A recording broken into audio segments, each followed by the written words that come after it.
Last time हमने complete किया था average velocity v is equal to x2 minus x1 upon t2 minus t1। आज जो अभी हम करने वाले हैं उसे नाम देते हैं हम इंस्टेंट वेलोसिटी। कौन सी वेलोसिटी? Instant velocity. वैसे हम इंस्टेंट भी वर्ड लिखते हैं, कभी कभी इंस्टेंटेनियस वर्ड भी लिखते हैं। Instantaneous velocity. अब इंस्टेंटेनियस वेलोसिटी को हम डिफाइन करते हैं एट पर्टिकुलर इंस्टेंट पे जो वेलोसिटी होती है टाइम पे, उसे हम बोलते हैं इंस्टेंट वेलोसिटी। सर आप एक और बार रिपीट करोगे? हाँ बेटा, एक सेकंड में रिपीट करता हूँ। टॉपिक का नाम है इंस्टेंट वेलोसिटी। इंस्टेंट वेलोसिटी या इंस्टेंटेनियस वेलोसिटी, उसका मीनिंग होता है एक पर्टिकुलर टाइम पे वेलोसिटी। जैसे एग्जांपल में दूं, समझो तुम एक प्लेस से दूसरे प्लेस तक कोई व्हीकल ले जा रहे हो। समझो तुम लोग मान लो कि कोई भी एक एरिया ले लो, मान लो शाहीबाग एरिया से तुम लोग बापू नगर एरिया तक, शाहीबाग एरिया से बापू नगर एरिया तक अगर तुम व्हीकल लेके जा रहे हो, ठीक है, तो समझो तुम शाहीबाग से निकले थे सुबह 9:10 पे। कितने में निकले थे तुम? 9:10 पे निकले थे, ठीक है। और तुम लोग बापू नगर जब पहुंचे तब 9:30 हो चुकी थी। और शाहीबाग से बापू नगर का जो डिस्टेंस था वो मान लो है अप्रोक्सीमेटली 8 किलोमीटर, ठीक है। तो मुझे बताओ तुम्हारी एवरेज स्पीड या एवरेज वेलोसिटी कितनी आएगी? तो एवरेज वेलोसिटी के लिए चाहिए डिस्प्लेसमेंट। समझो तुमने डिस्प्लेसमेंट कवर किया 8 किलोमीटर, यानी 8000 मीटर। चलो 8 किलोमीटर रखते हैं इसको, किलोमीटर पर आवर में यूज कर देंगे। 8 किलोमीटर है, डिवाइड बाय टाइम। तो टाइम कितना लगा? तुम 9:10 पे निकले थे, पहुंचे कितने बजे वहां पे? 9:30 पे, यानी तुम्हें लगे 20 मिनट। 20 मिनट। तुम 20 को डिवाइड कर दो 60 से तो वो आवर में कन्वर्ट हो जाएगा, ठीक है। yes. तो ये 0 0 कैंसिल होगा, 6 ऊपर जाएगा। 8 × 6/2 किलोमीटर पर आवर। तो 8 6 जा 48/2, 24 किलोमीटर पर आवर। मतलब तुम्हारी एवरेज वेलोसिटी या एवरेज स्पीड जो है वो 24 किलोमीटर पर आवर है। लेकिन क्या तुम्हारी व्हीकल की speed throughout motion same रहेगी 24? No sir, no sir. हर बार क्या नॉन होगी? यूनिफॉर्म, चेंज होगी। सिंपल बात है, कभी 40, चेंज कभी होगी। 60, कभी 20, कभी 0, डिपेंड ऑन सिग्नल आता है, ट्रैफिक आता है, ट्रैफिक नहीं नॉन होगा, यूनिफॉर्म है। तो हर पॉइंट पे चेंज होगा। तो हर पॉइंट पे तुम्हारा स्पीडोमीटर जो स्पीड दिखाता है ना हर पॉइंट पे, उस स्पीड को हम लोग नाम देते हैं इंस्टेंटेनियस स्पीड या इंस्टेंटेनियस वेलोसिटी। मतलब तो सर यानी ये एवरेज आना सारी स्पीड का? क्या बेटा? जो 24 किलोमीटर आ रहे हैं पर आर, वो सारे एवरेज है सारी। तुम्हारा। हाँ, सबका एवरेज आया, कभी 60 थी, कभी 80 थी, कभी 20 थी, सबका एवरेज कितना आ रहा है? 24 पे। तुम एवरेज के हिसाब से 24 की स्पीड से आए हो। क्लियर ये बात है इतनी? लेकिन तुम्हारी स्पीड हर बार तो अलग होगी। तो जो हर बार स्पीड होती है उसको बोलते हैं इंस्टेंट स्पीड। एग्जैक्ट टाइम पे मुझे फाइंड करना हो, तुम 9:10 से निकले हो, 9:30 पहुंचे हो, तुम जब 9:20 पे थे तब तुम्हारी स्पीड क्या थी? समझो उस वक्त तुम्हारी स्पीड 60 मान लो, तो वो 60 क्या हुई? इंस्टेंट स्पीड या इंस्टेंट वेलोसिटी एट 9:20। मैं पूछूं भाई 9:15 पे कितनी थी, तुम बोलोगे सर 9:15 पे मैं सिग्नल पे खड़ा था, स्पीड 0 थी। तो हम बोलेंगे वो 9:15 की इंस्टेंट स्पीड कितनी है? 0। सर मतलब कोई पर्टिकुलर टाइम की स्पीड? हाँ, एग्जैक्ट पर्टिकुलर टाइम पे जो वेलोसिटी होती है उस वेलोसिटी को हम क्या बोलते हैं? Instantaneous velocity. At that time जो वेलोसिटी होती है उसको इंस्टेंटेनियस वेलोसिटी बोलते हैं। उसको हम डिफाइन कैसे करते हैं? The velocity of an object the velocity of an object under motion at a specific point of time. Specific point of time is known as instant velocity. Is known as instant velocity. Got it? समझ में आई बेटा यहाँ तक बात? हाँ sir. अब इसको मैं दूसरे तरीके से एक बार समझा देता हूँ, समझ लेना पूरा अच्छे से। अब समझो तुम लोग एक व्हीकल लेके अपने घर से निकल रहे हो और व्हीकल के साथ साथ तुम लोग कुछ चीजें ऑब्जर्व कर रहे हो। 3 चीजें व्हीकल के साथ साथ तुम 3 चीजें क्या कर रहे हो? ऑब्जर्व भी कर रहे हो।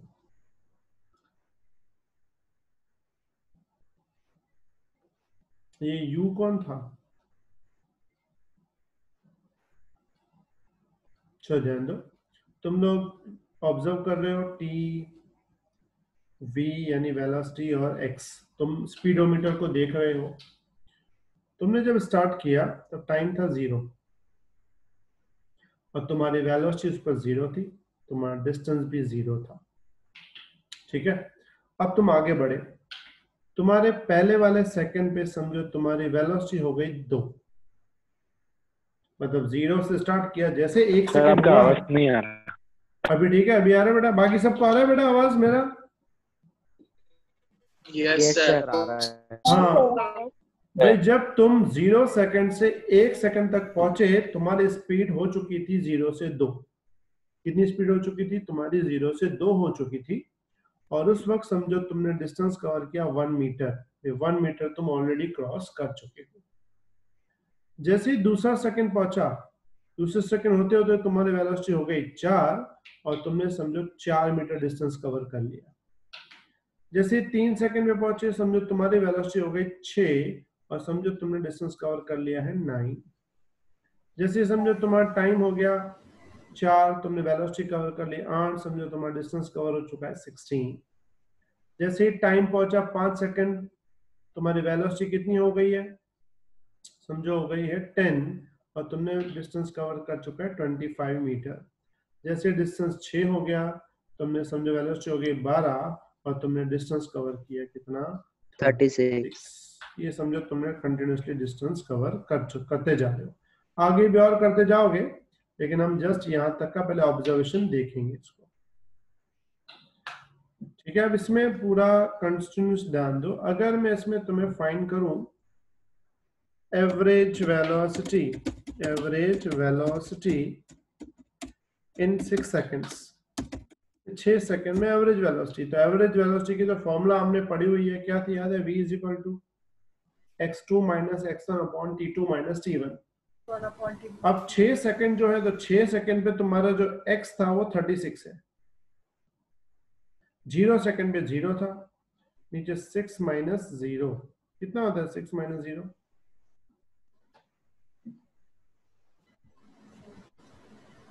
36 by 6 is equal to 6. 6 metre पर सेकंड। तो तुम्हारी जो एवरेज वेलोसिटी आएगी वो आएगी 6 मीटर पर सेकंड। बात समझ में आई यहाँ तक?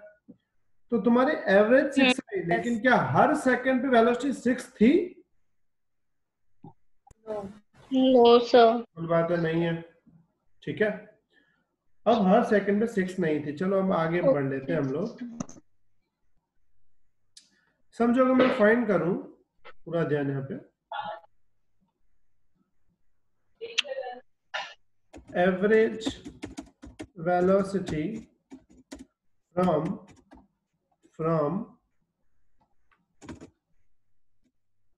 3 to 6। अब समझो एवरेज फाइंड करनी, मुझे 3 to 6 फाइंड करनी है। चलो 3 to 6 में फॉर्मूला क्या लगेगी? तो 6 सेकंड का 36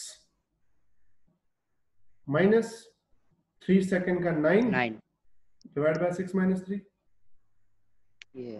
तो 36 माइनस 9 27 डिवाइड बाय मीटर पर 3 9 it's 9 meter per second. Got it? yes sir. Yes sir. अब पूरा ध्यान, अब और आगे बढ़ते हैं। एवरेज स्पीड बिटवीन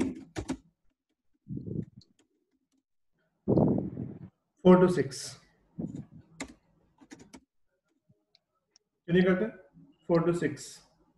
चलो 4 to 6 में जाते हैं। फॉर्मूला कौन सी होगी बोलो? 6 में क्या है? 9 6 में है 36, ठीक है। 36 4 में 16 हाँ अपॉन 6 माइनस 4 क्या आएगा? 10 meter 20 20 by 2 10 मीटर पर सेकंड, 20 by 2 ठीक है। सर सर ये वैल्यू कहाँ से आ स्पीड रही है ना? क्या बेटा? सर वैल्यू कहाँ से आ रही है? 9 16 वैल्यू।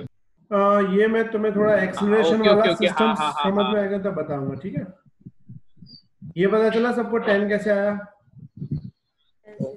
हाँ सर, पर ये स्पीड है ना सर? हाँ बेटा, तो ये स्पीड का velocity formula velocity sorry speed नहीं वेलोसिटी, उसी ये में कंफ्यूज वेलोसिटी, हो। हाँ हाँ वेलोसिटी वेलोसिटी, सर ये एक्स डिस्टेंस है ना? हाँ बेटा एक्स डिस्टेंस है, हाँ। ठीक है। अब ध्यान दो, एवरेज वेलोसिटी फिर से 4 and 5 से 4 और 5 की बात करते हैं, क्या मिलेगा बोलो?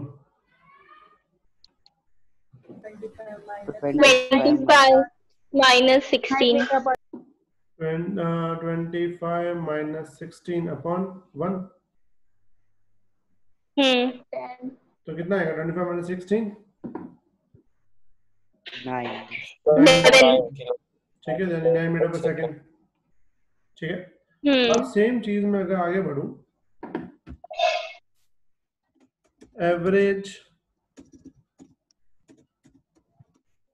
Average velocity between 4 and 4.5, 4 and 4.5, 4.5 तो मैंने यहाँ पे लिखा नहीं है, तो मान लेते हैं 4.5 जो है उसका डिस्टेंस मान लो है यहाँ पे 4.5, यहाँ पे आएगा, मैं यहाँ पे लिख देता हूँ 4.5 पे समझो डिस्टेंस है 20.25, ये टाइम है, ये एक्स है, ठीक है। तो मैंने एवरेज किसके बीच का? 4 and 4.5, बता 4 and 4.5 के बीच का कितना आंसर आएगा? 20.25 माइनस 16, ठीक है, डिवाइड बाय 4.5 माइनस 4, चलो कितना है बोलो? 20.25 माइनस 16 डिवाइड बाय 4.25 तो ये आएगा तुम्हारा कितना? 8.5, ये आया तुम्हारा आंसर। हाँ सेम चीज, एवरेज वेलोसिटी बिटवीन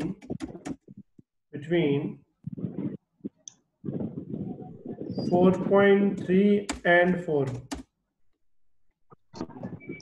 4.3 and 4, अब मैं 4.3 की बात करता हूँ, तो टाइम लिया 4.3, तो 4.3 पे डिस्टेंस क्या आएगा? तो डिस्टेंस आएगा 18.49 आएगा। तो हम लोग ले लेंगे v is equal to 18.49 minus 16 divide by 4.3 minus 4, तो करो तो कितना आ रहा है? डिवाइड बाय 0.3, तो ये आएगा तुम्हारा 8.3, ठीक है। अब थोड़ा और डिटेल में जाते हैं हम लोग, एवरेज बिटवीन 4.1 and 4, इसमें डालते हैं 4.1 and 4, ये जो 4.1 है उस पर डिस्टेंस क्या होगा देख लो, इस पे होगा 16.81, उसमें कैसे लिखेंगे? v is equal to 16.81 minus 16 upon 4.1 minus 4, तो 0.81 16 डिवाइड बाय 0.1, तो ये आएगा 8.1, ठीक है। 8.1 ऐसे अगर 4.01 ले जाऊं, कहां से कहां तक? 4.01 से 4 इनके बीच में लाऊंगा ना, तो ये वैल्यू मिलेगी अप्रोक्सीमेटली 8.01, ठीक है, अब तुम लोग जरा यहां से गौर करना स्टार्ट करो इस पॉइंट से। पहले टाइम कितना था, 4 से 5, क्या वैल्यू आई 9, फिर 4 से 4.5, 4.3 से 4, 4.1 से 4। हमारा आंसर किस तरफ जा रहा है, डिक्रीजिंग। नहीं वैल्यू किस तरफ जा रही है, लास्ट वैल्यू का कितना आंसर थी, वो 8 की तरफ जा रही है, देख रहे 8 की तरफ जा रही है वैल्यू। हाँ, ये और 8 किसकी वेलोसिटी है, 4। एग्जैक्ट 4 की। इसका मतलब ये हुआ कि अगर हमें 4 वाले की स्पीड चाहिए तो देखो हमने यहाँ पे फॉर्मूला एवरेज का ही लगाया है, लेकिन एवरेज का फॉर्मूला लगाने के लिए हमने टाइम डिफरेंस को देखो क्या किया। पहले टाइम डिफरेंस 4 से 5 था यानी 1 सेकेंड था, दूसरी बार टाइम डिफरेंस 4 से 4.5 था यानी 0.5 था, तीसरी बार डिफरेंस था 0.3, फिर 0.1, फिर 0.01। हम अगर और अंदर जाएं 0.001 तो ये वैल्यू आएगी 8.001। मतलब अगर तुम्हें 4 सेकंड की वेलोसिटी चाहिए इंस्टेंट तो फॉर्मूला तुम एवरेज की लगा सकते हो, लेकिन एवरेज की फॉर्मूला लगाने के लिए तुम्हारा जो टाइम डिफरेंस है वो क्या होना चाहिए, बहुत ही कम। मतलब पहले 1 सेकंड लिया था तो देखो डिफरेंस 1 सेकंड लिया था तो आंसर कितना आया था, 9 आया था, लेकिन 4 पे तो वेलोसिटी 8 है। फिर हमने 0.5 का डिफरेंस लिया, 0.5 का तो वैल्यू आ गई 8.5। फिर हमने 0.3 का लिया 8.3, 0.1 का लिया तो 8.1। तो धीमे धीमे हम 8 पे आ रहे हैं, लेकिन कैसे आ रहे हैं, to reduce in time interval. जितना हम टाइम इंटरवल कम करते जाएंगे तो एवरेज वेलोसिटी कन्वर्ट होती जाएगी इंस्टेंट वेलोसिटी में। समझ में आएगा? अगर हम एवरेज वेलोसिटी का टाइम डिफरेंस, एवरेज वेलोसिटी का टाइम डिफरेंस कंटिन्यूसली डिक्रीज करते जाएं तो हम एवरेज वेलोसिटी की जगह किस में आ जाएंगे, इंस्टेंट वेलोसिटी में। बात समझ में आई? जैसे एग्जांपल देखो 5 और 6 का एवरेज करो, कितना आएगा, 5 और 6 का एवरेज 11 आएगा, क्योंकि 36 माइनस 25 11 अपॉन 6 माइनस 5 1, तो 11 अपॉन 1 11। उसी जगह 5 और 5.5 का करोगे ना तो 10.5 के अराउंड आएगा, और 5 और 5.1 का करोगे तो 10.1 के अराउंड आएगा। मतलब ये हुआ अगर तुम्हें 5 वाले की वेलोसिटी चाहिए तो तुम्हें इसका टाइम डिफरेंस भी कम करना पड़ेगा। इसका सिंपल मीनिंग ये हुआ कि अगर तुम्हारे पास डेटा है और तुम्हें एवरेज वेलोसिटी में से अगर तुम्हें इंस्टेंट वेलोसिटी फाइंड करनी हो तो तुम्हें टाइम डिफरेंस रिड्यूस करना पड़ेगा। तो हम ऐसा बोल सकते हैं टाइम डिफरेंस को हम लोग 0 तक ले जा रहे हैं। टाइम डिफरेंस को पहले देखो यहाँ टाइम डिफरेंस 1 का था, फिर टाइम डिफरेंस यहाँ पे 0.5 का हुआ, फिर टाइम डिफरेंस 0.3 का हुआ, फिर 0.1 का हुआ, फिर 0.01 का, ऐसे 0.0001। तो हम ऐसा बोल सकते हैं कि टाइम डिफरेंस को हम कहां ले जा रहे हैं, टुवर्ड्स 0। समझ में आई बेटा बात? यहां तक हम टाइम डिफरेंस को कहां ले जा रहे हैं, 0 की तरफ ले जा रहे हैं। तो जब हम एवरेज वेलोसिटी में टाइम डिफरेंस को 0 की तरफ ले जाते हैं तब हमें एवरेज में से क्या मिल जाता है, इंस्टेंट मिल जाता है। समझ में आई बात? क्या मिल जाता है हमको, इंस्टेंट। वो कैसे मिलेगा, अलग अलग आ रहा है ना, मतलब हाँ, मतलब तुम्हें उस वक्त उसका टाइम डिफरेंस को कम करना पड़ेगा ना। तो हमें अगर टाइम डिफरेंस बहुत कम कर लूं, जैसे यहाँ पे टाइम डिफरेंस 0.01 की जगह में 0.001 कर दूं तो तुम्हें 8 मिल जाएगा ना वैल्यू में। 8, हाँ बात समझ, मतलब हमें टाइम डिफरेंस को कहां ले जाना है, बहुत कम। जब बहुत छोटा टाइम डिफरेंस होगा वो वैल्यू इंस्टेंट बन जाएगी। तो उस वक्त हम इंस्टेंट वेलोसिटी को डिफाइन कैसे करते हैं, पूरा ध्यान। कौन सी वेलोसिटी, इंस्टेंट वेलोसिटी। तो इंस्टेंट वेलोसिटी एक्चुअल क्या होता है, एवरेज ही होता है, लेकिन फर्क क्या होता है, टाइम डिफरेंस बहुत लो। मतलब v इज इक्वल टू क्या होगा, v is equal to average v ही होगा। ये इंस्टेंट है, ये एवरेज है, खाली हम क्या तो लिखेंगे? छोटा पार्ट है ना, हाँ बहुत छोटा पार्ट, छोटा हम part इसको है ना। क्या लिखेंगे? लिमिट LIM, लिमिट किसकी? लिमिट टाइम डिफरेंस की। कहाँ ले जानी है? 0। तो जब हम टाइम डिफरेंस को 0 ले जाएंगे तो ये जो एवरेज वेलोसिटी है वो किस में कन्वर्ट हो जाएगी? इंस्टेंट वेलोसिटी में कन्वर्ट हो जाएगी। अब देखो v same, limit same, delta t tends to 0 same. ये जो v है ना, ये तो फॉर्मूला हमने पढ़ी थी, क्या थी याद है ना? x2 minus x1 upon t2 minus t1। तो ये v same, limit same, LIM मतलब लिमिट किसकी? लिमिट टाइम डिफरेंस की। कहाँ ले जानी है? टुवर्ड्स 0। ये जो x2 माइनस x1 है इसको लिखते हैं डेल्टा x, और t2 माइनस t1 को क्या लिखते हैं? Delta t। तो इस फॉर्मूला को लास्ट में हम क्या लिखते हैं? dx अपॉन dt, जहां dx अपॉन dt का मतलब होता है differentiation of x with respect to time. क्या बोलते हैं इसको? Differentiation of x with respect to time. तो जब तुम्हें इंस्टेंट वेलोसिटी फाइंड करनी होगी तब तुम डिफरेंशिएशन करना पड़ेगा। तुम्हें x दिया होगा, फिर तुम्हें x का क्या करना पड़ेगा? डिफरेंशिएशन। डिफरेंशिएशन मैंने तुम्हें जब लास्ट में सिखाया था ना, पावर आगे पावर में से कम, वो यूज करना पड़ेगा यहाँ पे।